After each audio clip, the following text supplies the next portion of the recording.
I'll never forget the horror I felt when she asked me that question.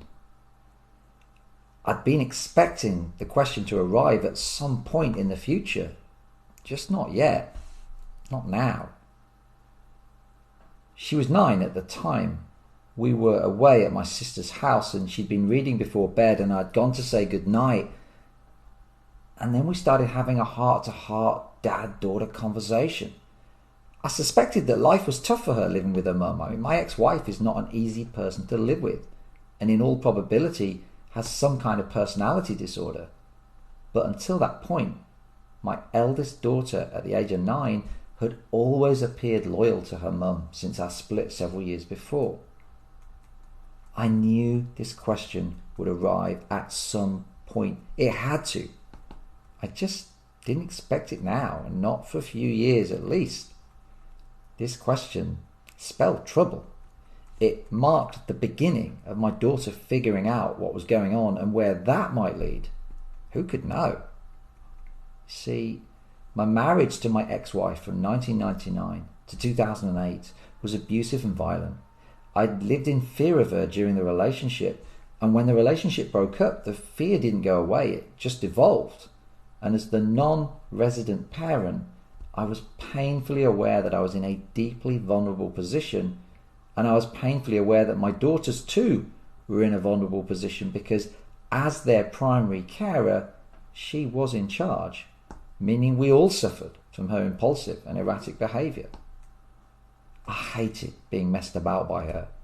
I hated her using my relationship and contact with my daughters to manipulate me, to manipulate them. I hated knowing that she was slating me week after week.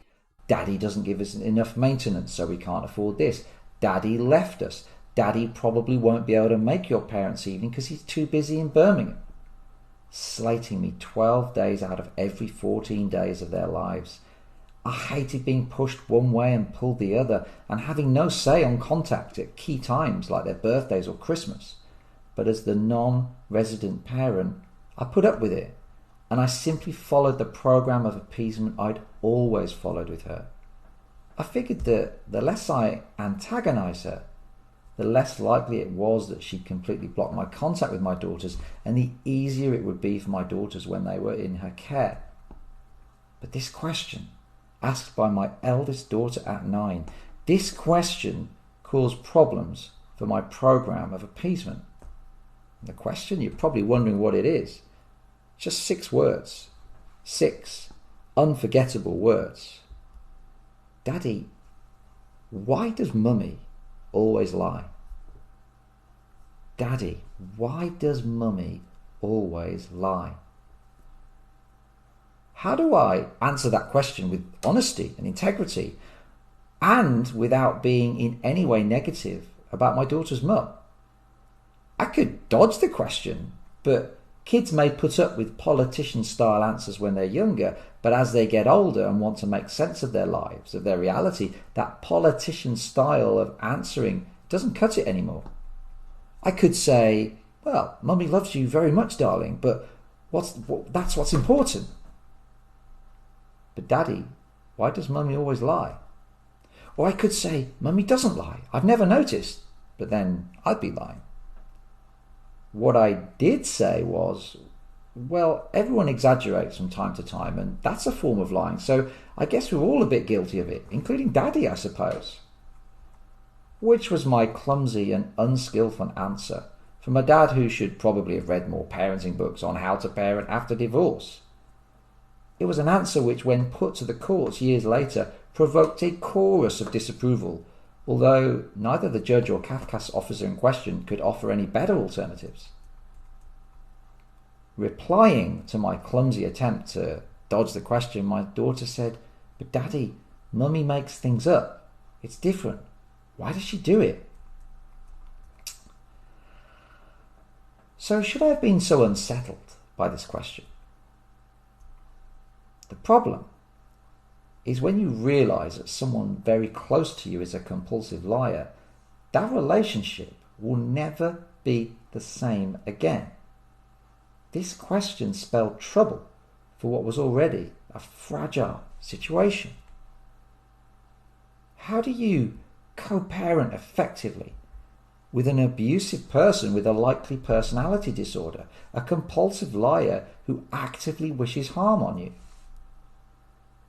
How do you co-parent effectively with the person who abused you and who is now trying to manipulate your children into thinking you're a bad person? How do you cooperate harmoniously with someone who will use your relationship with your kids as a weapon to control you? These are some of the questions and dilemmas faced by abused men whose abusers are also the mothers of their children. These are some of the questions and dilemmas which push abused men to the absolute brink of what they can cope with. In this talk, I'm going to share my experiences of parenting with my abuser, both within the abusive relationship and after the abuse. I'm going to focus on parental alienation because it's been a massive part of my experience of parenting with my abuser, and because it's a hotly contested, hotly disputed, and hugely sensitive and misunderstood topic with profound implications. In sharing my story, I'm going to make 3 key points about my experience of domestic abuse and parental alienation. I don't speak as an academic or trained psychologist.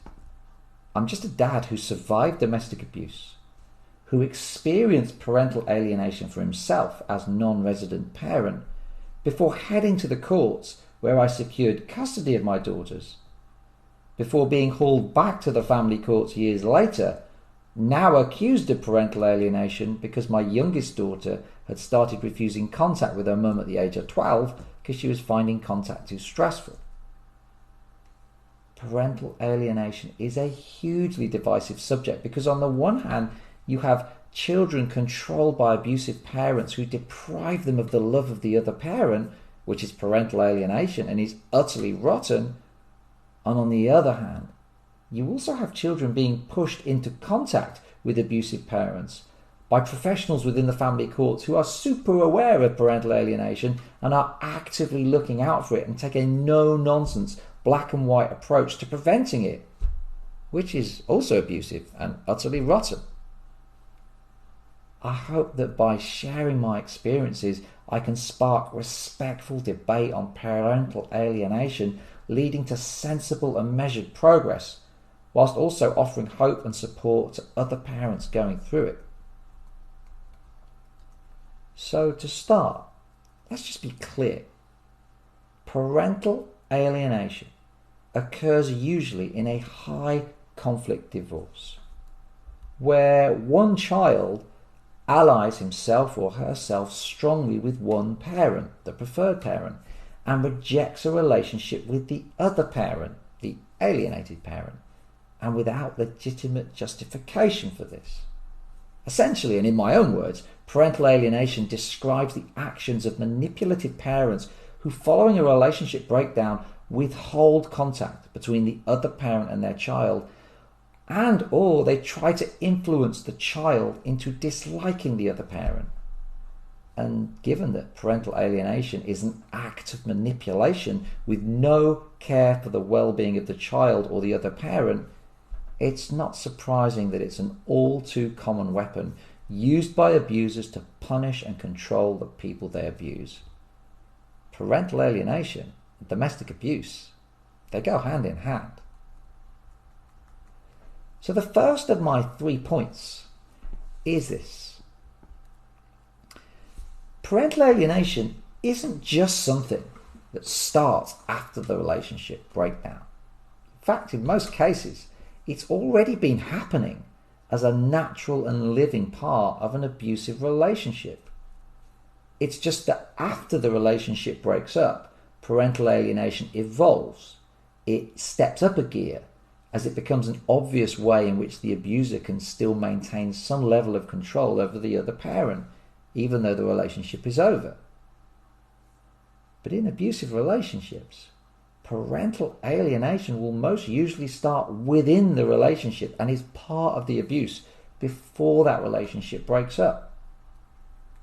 When we were together, my wife would refer to me in front of our daughters as her third child in order to belittle me and assert control.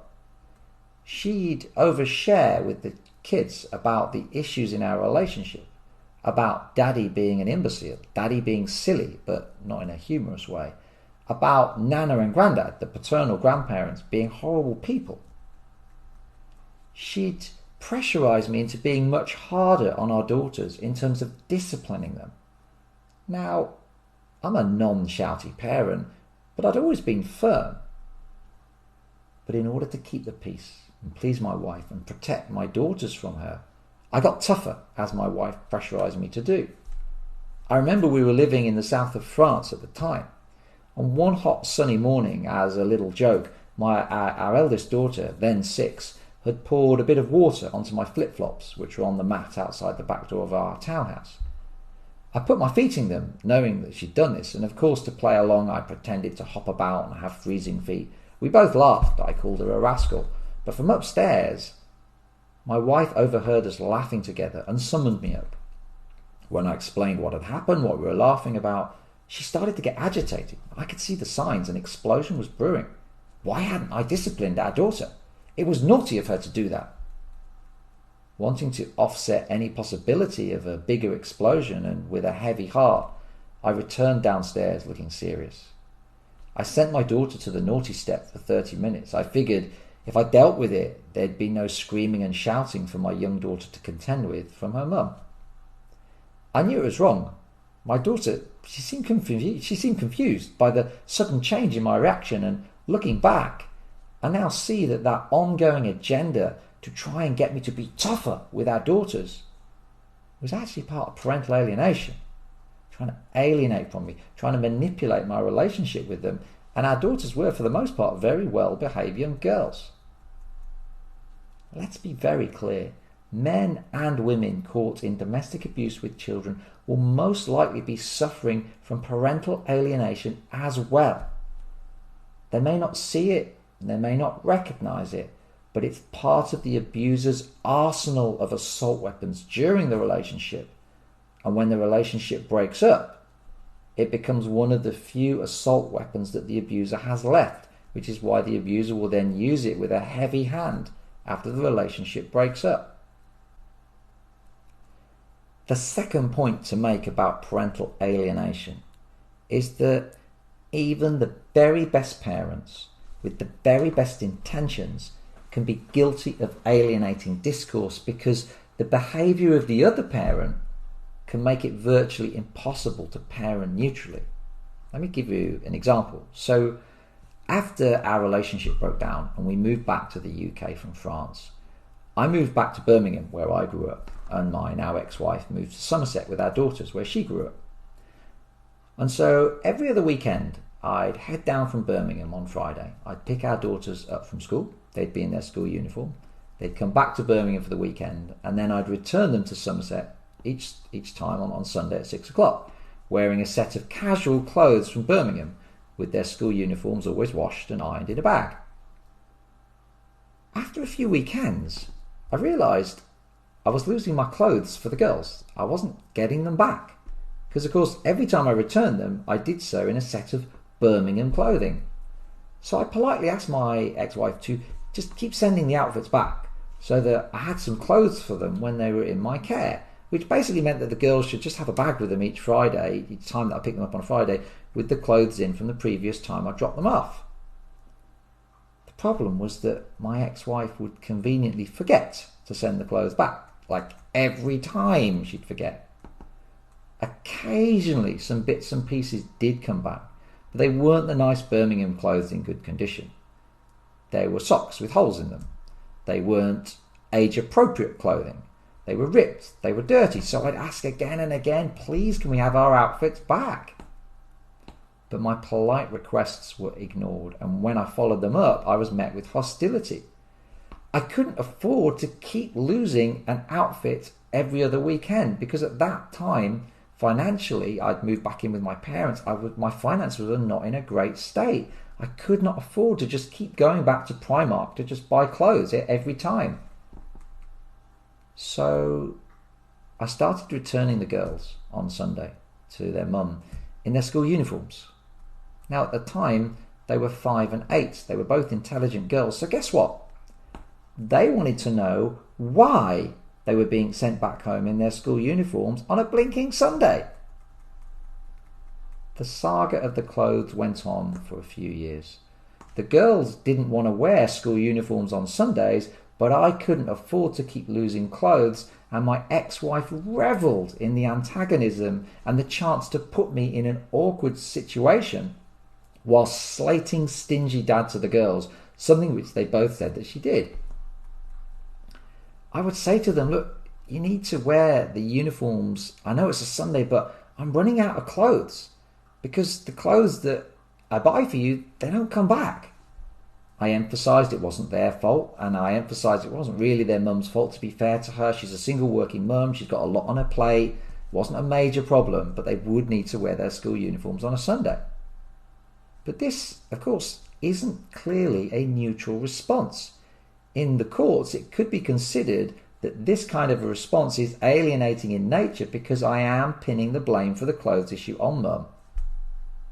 In fact, as I later found out to my cost in the family courts, in situations like this, the spotlight is more focused on how you handle that situation and on what you might say to your daughters, rather than the behaviour of the person that creates that awkward situation. How do I answer my girls' questions? Dad, why do we have to go home in our school uniform? It's Sunday. How do I explain what's going on without resorting to alienating discourse? How do you stay 100% neutral when your children are getting older, when the other parent's behaviour is throwing up issue after issue, and when your children are asking direct questions about what is going on? Should I have just kept shelling out at Primark somehow and charity shops?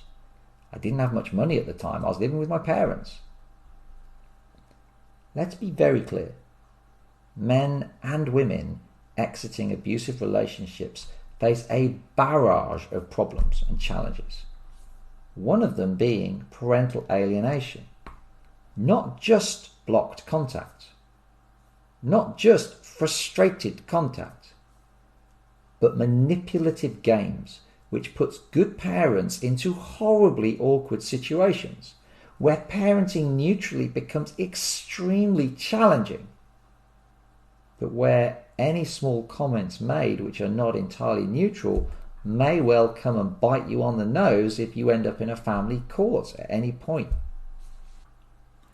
My third point about parental alienation is that it isn't just something that only primary carers do.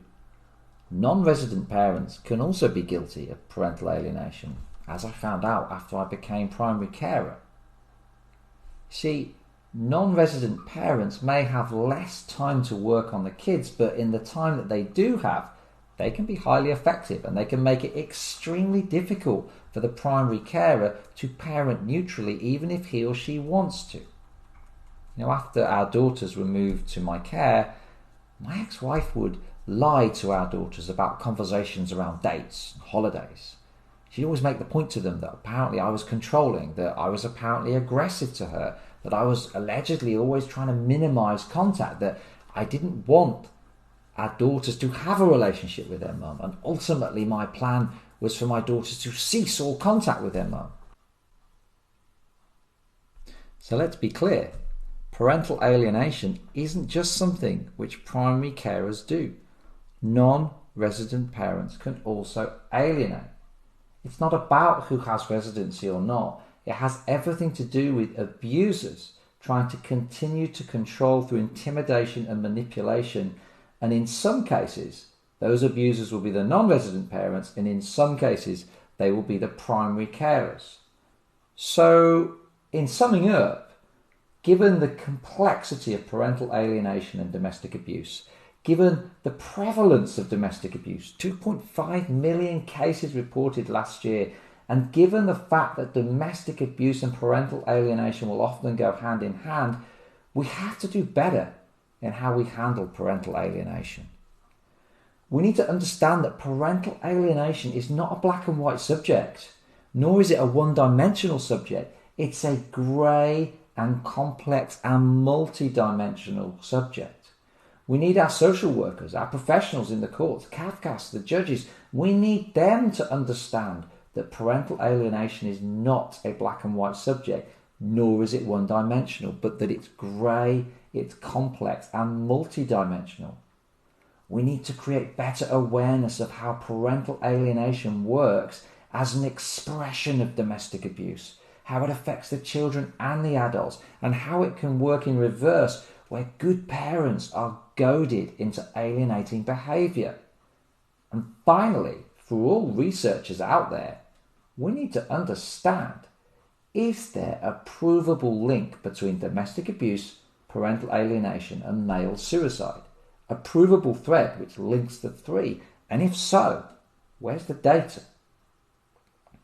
Domestic abuse and parental alienation, they go hand in hand, they are interlinked, and they are both an expression of each other.